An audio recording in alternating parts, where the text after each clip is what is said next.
বিসমিল্লাহির রহমানির রহিম। সুধীবৃন্দ, আসসালামু আলাইকুম। আমি ব্রিগেডিয়ার জেনারেল মোহাম্মদ জহুরুল আলম অবসরপ্রাপ্ত আমার ইউটিউব চ্যানেল জহুরস ভয়েসে আপনাদের স্বাগত জানাচ্ছি।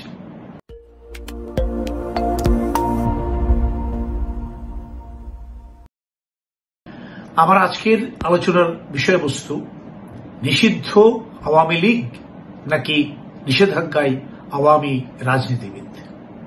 বাংলাদেশের রাজনীতিতে আওয়ামী লীগকে নিষিদ্ধ করা হোক তথা আওয়ামী লীগের রাজনীতিবিদরা রাজনীতি থেকে দূরে থাকুক বা তাদের উপর নিষেধাজ্ঞা জারি করা হোক, এই বিষয়টি হঠাৎ করেই বেশ আলোচিত হচ্ছে। বিএনপি এবং জামাত আওয়ামী লীগের নিষিদ্ধের বিষয়ে জনমতের প্রসঙ্গ টেনে বলেছে যে তাদের আওয়ামী লীগের সাথে আগামী জাতীয় নির্বাচনে অংশগ্রহণ করতে কোনো আপত্তি নেই। এবি পার্টি ইতিহাস থেকে বিভিন্ন বিপ্লব এবং দ্বিতীয় বিশ্বযুদ্ধের পর ওই দেশের সংশ্লিষ্ট রাজনৈতিক দলগুলোর কি পরিণতি হয়েছে সেগুলো টেনে বাংলাদেশে একটি গণশুনানির আয়োজনের কথা বলেছে এবং তৎপ্রেক্ষিতে একটা সিদ্ধান্ত নেওয়ার পক্ষে মতামত ব্যক্ত করেছে।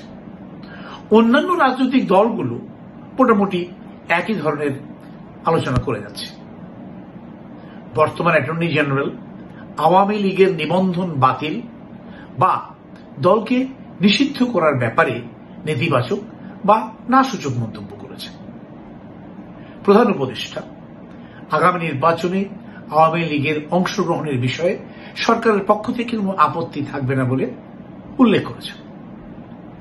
কেবলমাত্র ছাত্র জনতার পক্ষ থেকে আওয়ামী লীগকে নিষিদ্ধ করার পক্ষে জোর বক্তব্য দেওয়া হচ্ছে। এখন আমাদের দেখার বিষয় কোথাকার পানি কোথায় গিয়ে গড়ায়। সুধীবৃন্দ,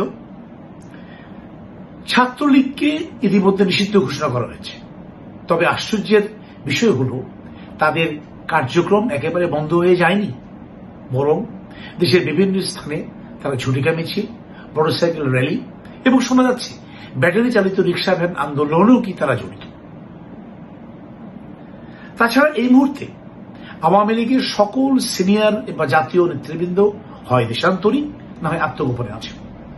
তৎসত্ত্বেও তারা নিজ নিজ অবস্থানে থেকে মূলত টেলিফোন বা মোবাইল বার্তার মাধ্যমে বিভিন্ন কর্মকাণ্ড চালিয়ে যাবার ঘোষণা দিচ্ছেন এবং কোনো কোনো ক্ষেত্রে তা ঘটছে।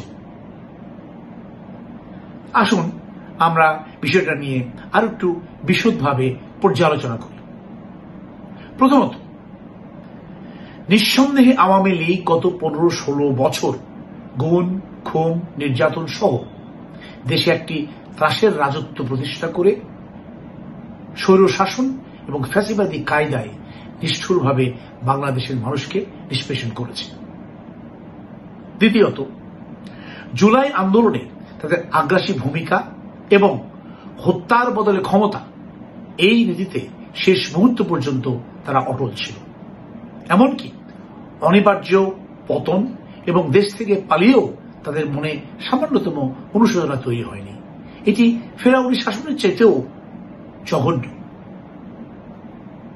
তৃতীয়ত, দেশের মানুষ এটা দৃঢ়ভাবে বিশ্বাস করে যে ইউনিয়ন থেকে উপজেলা, জেলা থেকে বিভাগ, বিভাগ থেকে রাজধানী সর্বত্রই আওয়ামী লীগের নেতাকর্মীরা যে পরিমাণ অন্যায় ও বেআইনি কর্মকাণ্ড সংগঠিত করেছে সেই অনুপাতে এখন পর্যন্ত তাদের বিরুদ্ধে আইনানুগ ব্যবস্থা নেওয়ার সংখ্যা নিতান্তই নগণ্য।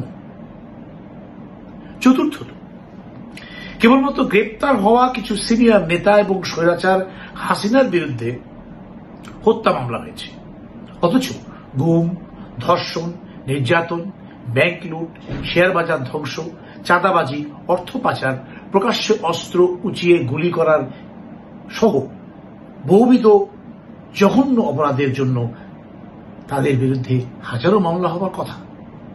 পঞ্চমত, আওয়ামী লীগ নেতাকর্মীদের বিরুদ্ধে যদি প্রকৃতপক্ষে আইনগত ব্যবস্থা নেওয়া হয় তথা তাদের কর্তৃক সংঘটিত অপরাধের জন্য যথাযথ মামলা দায়ের এবং সঠিকভাবে তা এক্সিকিউট বা কার্যকর করা যায়, তাহলে তাদের বর্তমান অবস্থান হবার কথা কারাগার। রাস্তায় নেমে ঝটিকা মিছিল করবার সময় ও পরিবেশ পাওয়ার কথা নয়। ষষ্ঠত, আওয়ামী লীগ নেতাকর্মীদের অপকর্মের বিচার প্রক্রিয়া শুরু হলে তাদের রাজনীতি চর্চা নিয়ে পর্যালোচনা হবে। তাদের নেতাকর্মীদের প্রকাশ্যে রাজপথে না আসার পক্ষে স্ট্রং ওপিনিয়ন তৈরি হবে। মাঠের রাজনৈতিক কর্মকাণ্ডে অংশ নেওয়ায় ভাটা পড়বে। মূলত দলের রাজনৈতিক কার্যক্রম ক্রমান্বয়ে নিষ্কৃত হতে হতে নিঃশেষিত হয়ে যাওয়ার সম্ভাবনা রয়েছে। ফলে আলাদা করে দলটিকে নিষিদ্ধ করার প্রয়োজন নাও পড়তে পারে। এবং সপ্তমত, গত 16 বছরে আওয়ামী লীগ দেশের মানুষকে তিনবার জাতীয় নির্বাচনে ভোট দিতে দেয়নি। মানুষের ভোটাধিকার কেড়ে নিয়ে জগদ্দল পাথরের মতো তাদের বুকে চেপে বসেছিল এই আওয়ামী লীগ।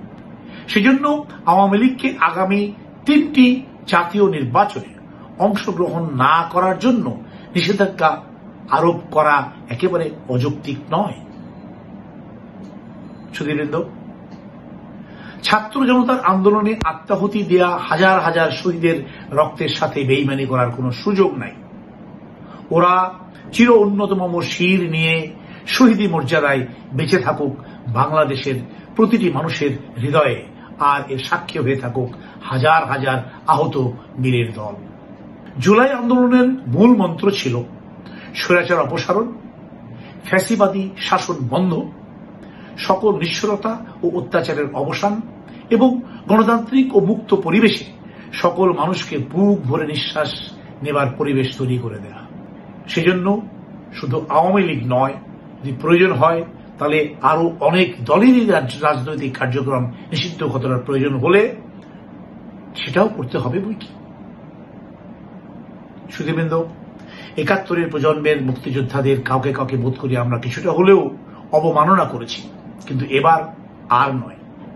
জুলাই আন্দোলনে মুক্তিযোদ্ধাদের এনে দেওয়া মুক্তি হোক আমাদের দেশের মুক্তি, দেশের মানুষের মুক্তি, স্থায়ী হোক বাংলাদেশের আকাশে প্রাণ ভরে নিঃশ্বাস নেবার মতো নির্মল বাতাসের স্তর।